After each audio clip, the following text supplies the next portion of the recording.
بسم الله الرحمن الرحيم نحمده ونصلي على رسوله الكريم أما بعد. Now we're moving on to فصل في الأمر المطلق. So I brought this chart to you before and I explained the chart to you before and I said to you, look here. When you have an amr, we have these four things. Amir, the sighatul amr, the ma'mur and ma'mur bihi. So what we're discussing now is the sighatul amr. So the first masla regarding the sighatul amr is that the mujab, it says mujabahu, it's mujabuhu. It's mujabuhu. Meaning, when you get a sighatul amr, basically it says mujabahu, ma'nahu al-haqiqi, ma'nahu al-haqiqi.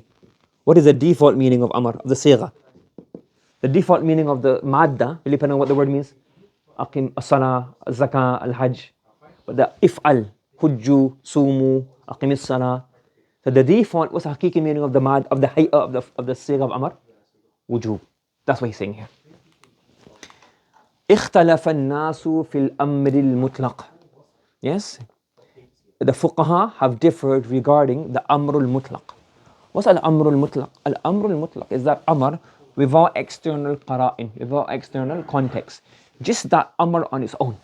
The amr on its own. So when you have the amr sigha, let's say for example you have no context, nothing before it, nothing after it, and they say ijlisu. What's the meaning of that going to be? اختلف الناس فيه. الناس meaning fuqaha. Yes? The fuqaha differ regarding this. What's mutlaq mean? Al-mujarrad. Mujarrad means free from void of a qarina ad-dalla ala luzum wa adim al-luzum. There's no context to say that what? This is lazim or not lazim. So for example, if you have the word for example.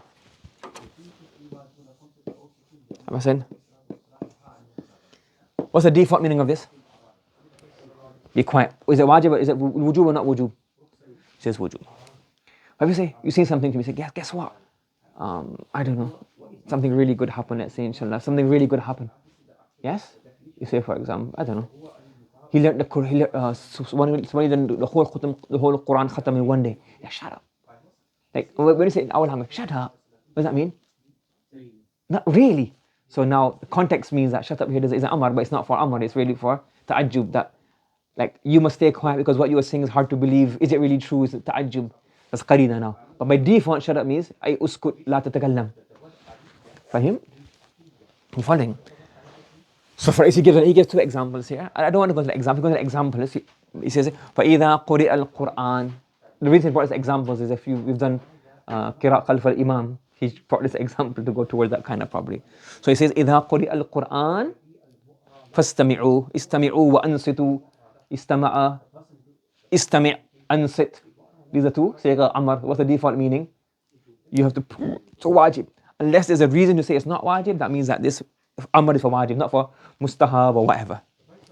Okay? Now the example, لا تقربا هذه الشجرة تكونا من الظالمين. Do not come close to this tree. The immediate meaning of this is what? Is wujub. And again, this is going to go tafsir, meaning the shaitan deceive Adam. Why did he not listen to the command, etc. I don't want to go there right now. But basically, the masala here is fa'lul amr or fa'lul nahi, both are the same thing. Amr is the opposite of nahi. And amr to not do something, same thing.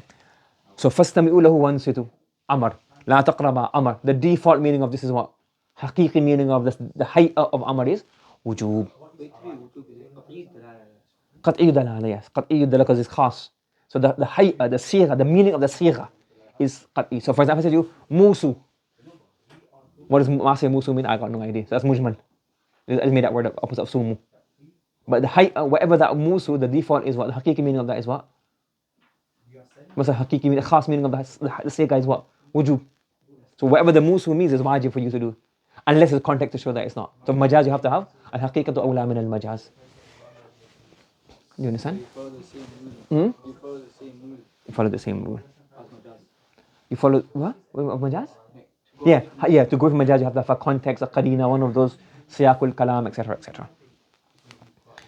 Okay, وَالصَّحِيحُ مِنَ الْمَذْهَبِ. The sahih madhab, أَنَّ مُوجَبُهُ الْوُجُوب. The sahih madhab is that the haqiqi meaning of amr is what? Wujub. And to go from wujub you have to have a majaz. إِلَّا إِذَا قَامَ الدَّلِيلُ عَلَى خِلَافِهِ. Unless there's a dalil to show that here is not wujub, here is qarina. لأن ترك الأمر معصية. Not the shaddad there. Because leaving a ta'ah is معصية. كما أن الائتمار طاعة. Because in the Arabic language we find that they use the way, if somebody has an amr, if you're in Jahili poetry, if somebody does not carry out the amr, what do you call that? You say asahu. And if somebody carries out the command, he say ata'ahu. Itamara, to carry out the amr. Itamar ya'tamiru itimaran, carry out the amr. Yes, so the hakiki meaning of an amr is what? Of the sigha of the amr is what? Wujub. The majazi meaning can be anything. It can be ibaha, it can be mashura, it can be tahdeed, it can be ta'jiz, all the meanings in the balagha. But the hakiki meaning is wujub, and those things in their context. Why? And why is it this? Because the word, and he says here, قال الحماسي. So there's a book called Hamasa. And Hamasa is one bab of a poet book. We have poets from Jahili poetry. You have Babul Hamasa, you have Babul Adab, Babu Huja'un Nisa, Babul Ratha, Babu Farah. But they named the whole book after the first chapter of the book called Babul Hamasa. So Hamasi is not a poet. But in the book of Hamasa, there is one poem. You get it? So Humasa or Hamasi, meaning the author of the book Hamasa, he wrote this poem. He's talking to, the poet is talking to, so it's not Hamasa, because not his poem, he's the compiler of all these poems for different books. I don't know who the actual poem, I didn't get a chance to look for it.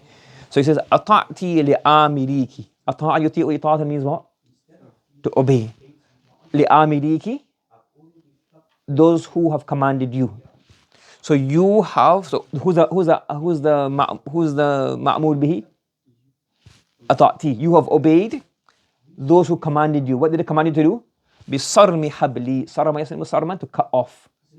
To cut off my rope. What does rope represent? Relationship. So me and you had a relationship. I don't know the context of the poem. But me and you had a relationship. And the people commanded you to do what? Cut it off. Now what did you do? You cut off. Now you cut off from me. For him, what he's saying? Yes? Murihim, not Maryam. What is it? Murihim. Yes? So who's Maryam in the poem? Murihim. Muri. Command. You command them as well. Fi ahibbatihim bidhaki. That is referring to sarmi habli.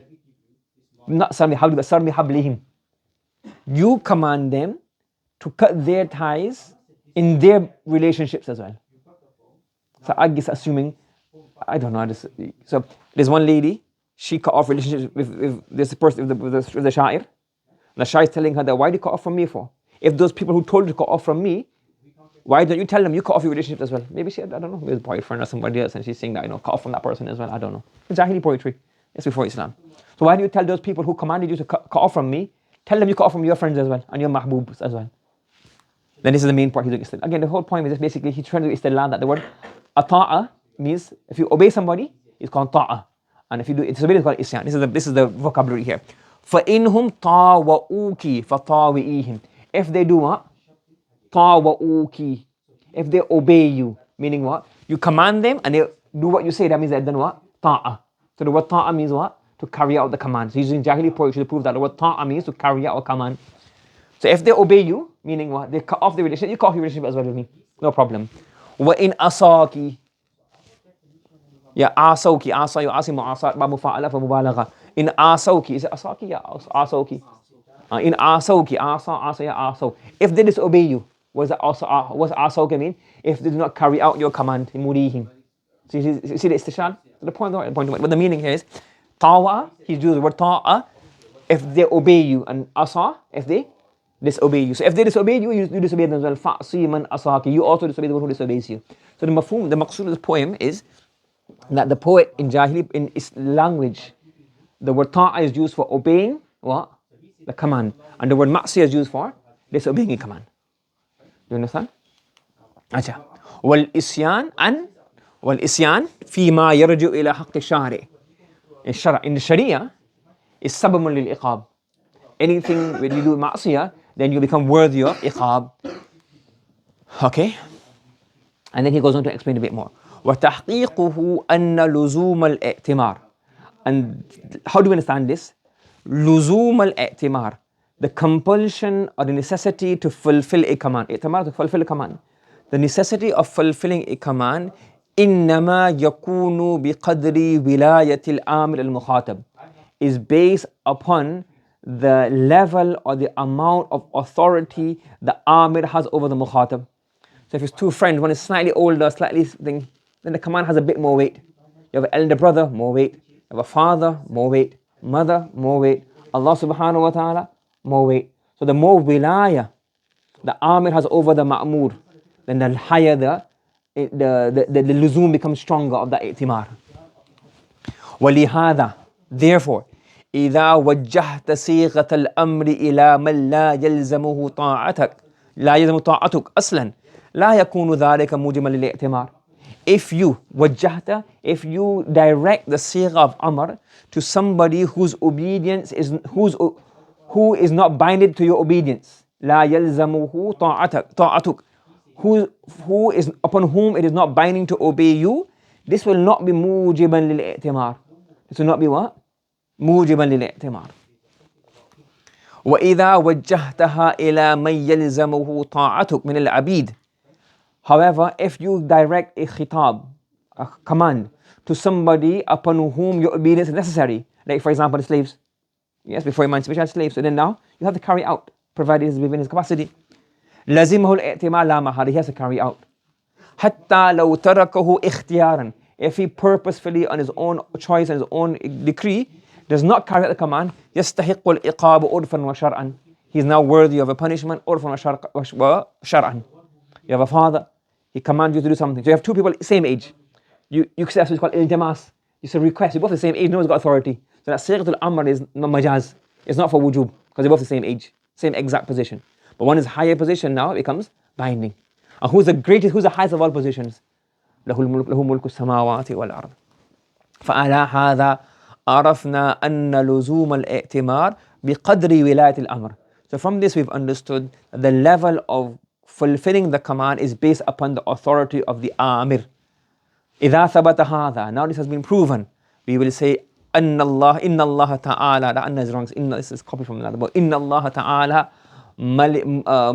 إن لله, not أن لله, إن لله تعالى, Allah subhanahu wa ta'ala has ملكا كاملا. لله ملك السماوات وله ملك السماوات والأرض. Only He has the complete kingdom. في كل جزء من أجزاء العالم. Every single what? Atom in the makhluk is under the command of Allah subhanahu wa ta'ala. And I'll explain it again, it's a bit of a digression from Usool al-Shashi. But you have to remember, and the Prophet sallallahu alayhi wa sallam says, Ya musarrif al-qulub, sarrif qulubana ila ta'atik. Let me give an example. Do you have control over the flow of your blood? Do you have control over the flow of your blood? Do you have the control over your kidneys? Do you have control over your bladder? Do you have control over your lungs? So we don't have control, unless the Prophet I'm saying is, we don't have control of any of these organs, but yet we think that we have full control of our hearts.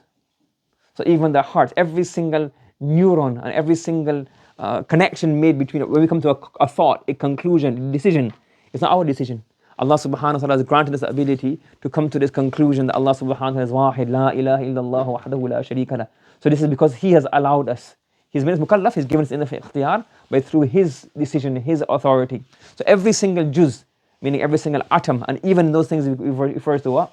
Even our minds, our hearts, our souls, everything is what? Under the command of Allah subhanahu wa ta'ala. Fahimt? So you don't, so everything's happening. So that's what I said, the people's hearts in Bayni Rahman. Fahimt? Yes? So, now when Allah has juz'um min He's malik over every single particle of the world. وَلَهُ التَّصَرُّفْ كَيْفَ مَا شَاءَ وَأَرَادَ. So He has tasarruf, He can deal with it however He wishes, however He intends. وَإِذَا ثَبَتَ أَنَّ مَنْ لَهُ الْمُلْكُ الْقَاسِرُ. We've proven before that if you've got authority, even in a job, you go to an office, you have to listen to the manager, you've got authority over you. So if the manager who's got just a set position over you, your line manager, CEO, the owner, if they have authority over you, have to obey them if they get fired. So who has mulkul tam? Who has the eternal kingdom, the complete kingdom? كَانَ تَرْكُ الْإِئْتِمَارِ سَبَبًا لِلْعِقَابِ. Not fulfilling His command will be a means of punishment, a die of punishment. وَمَا ظَنُّكَ فِي تَرْكِ أَمْرِ مَنْ أَوْجَدَكَ مِنْ عَدَمٍ. What is your if you think, oh, my boss, he's going to fire me, he'll get angry at me, your father, your elder brother, somebody who you look up to, They will get, if I disobey them, I am worthy of losing my job, worthy of punishment, worthy of reprimand.